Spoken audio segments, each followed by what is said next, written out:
Stasiun merupakan fasilitas publik yang cukup penting dalam menunjang aktivitas warga sehari-hari. Salah satunya adalah Stasiun Depok Baru. Tercatat, kurang lebih 18 juta tap-in dan tap-out pada Stasiun Depok Baru. Hal tersebut menunjukkan salah satu objek vital dalam menunjang aktivitas warga sehari-hari, yang menuntut rasa aman, nyaman, dan juga mudah diakses oleh berbagai kalangan, termasuk kelompok rentan, seperti kaum disabilitas, lansia, ibu hamil, dan yang membawa barang berat. Namun, permasalahannya, di Stasiun Depok Baru hanya tersedia satu akses penyeberangan, yakni melalui tangga bawah tanah. Hal tersebut dapat menimbulkan resiko keselamatan, terutama bagi kelompok rentan. Oleh karena itu, penelitian ini untuk mengetahui bagaimana persepsi pengguna KRL khususnya Stasiun Depok Baru terhadap fasilitas penyeberangan antar peron yang ada di Stasiun Depok Baru. Pada penelitian kami kali ini, kami menggunakan teori service quality atau ServQual yang dikemukakan oleh Parasuraman et al. Tahun 1988 yang terdapat 5 dimensi utama. Tetapi untuk penelitian kami hanya menggunakan 2 dimensi yang ada dari 5 dimensi tersebut, yakni dimensi tangible dan juga dimensi empati. Alasan kami mereduksi 3 aspek yang lain disertai dengan purposive reduction yang mempertimbangkan objek penelitian kami adalah berupa penyeberangan antar peron yang ada di Stasiun Depok Baru. Maka dari itu, yang kami gunakan adalah dimensi tangible dan juga dimensi empati.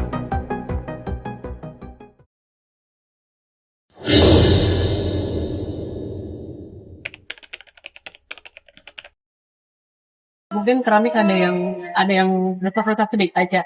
Jam di rush hour ya, jadi kalau misalkan tangga agak sempit tuh, jadi rasa desak-desakannya tuh lebih berasa banget kak. Ya sudah lumayan lah untuk dipakai kayak gitu. Ada juga yang beberapa yang masih butuh perawatan.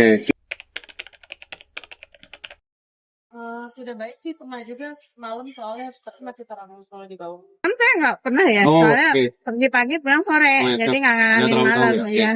Kalau pencahayaan sih aman sih ya. Di lorong bawah itu agak sedikit remang-remang kak, jadi mungkin bisa ditambah lagi pencahayaannya kayak gitu. Penting paling sisa makanan kucing aja, kalau kucingnya udah nggak makan suka banyak, karena suka banyak yang kasih tomat. Bilang bersih ya lumayan. Ya itu juga kita sekarang gini nih, kalau untuk jembatan penyeberangan itu sendiri ya kita tergantung tempat sih ya, tergantung dari penggunanya juga. Mungkin kalau untuk kelompok lansia atau disabilitas, tadi saya juga nggak terlalu perhatiin sih ya dari rel keretanya.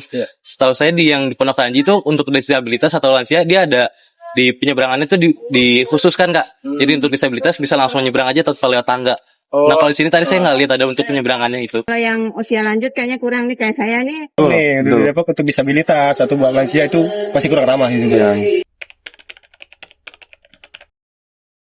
Enggak ya? Sih.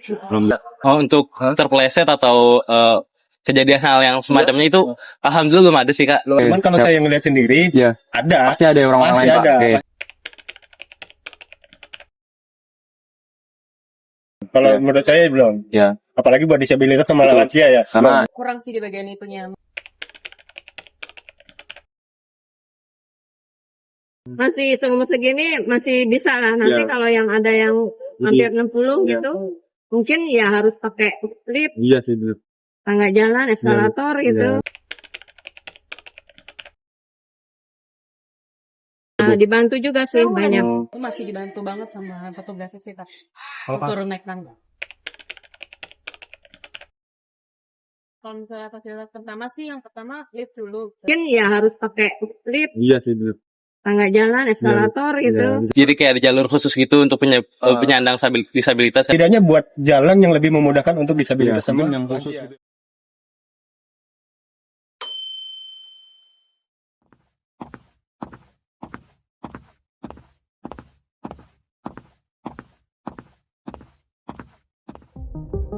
Berdasarkan hasil penelitian yang dilakukan melalui wawancara terhadap 4 pengguna KRL di Stasiun Depok Baru, dapat disimpulkan bahwa kualitas fasilitas penyeberangan antar peron masih jauh dari kata standar pelayanan publik yang baik jika dilihat dari dimensi tangible dan empati dalam teori ServQual.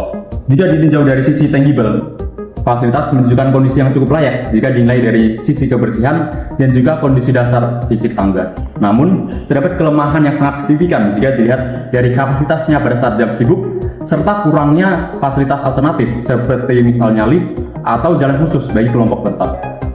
Poin yang selanjutnya yaitu dari sisi empati.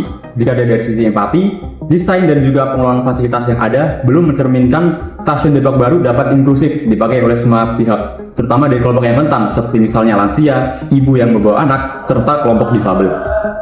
Oleh karena itu, dalam peningkatan pelayanan publik di stasiun Depok Baru, kelompok kami menyarankan agar adanya penyediaan lift dan juga fasilitas aksesibilitas vertikal. Tidak lupa juga dengan penyediaan jalur khusus sebagai solusi jangka pendek. Juga peningkatan kualitas pencahayaan pada titik yang sekiranya masih remang.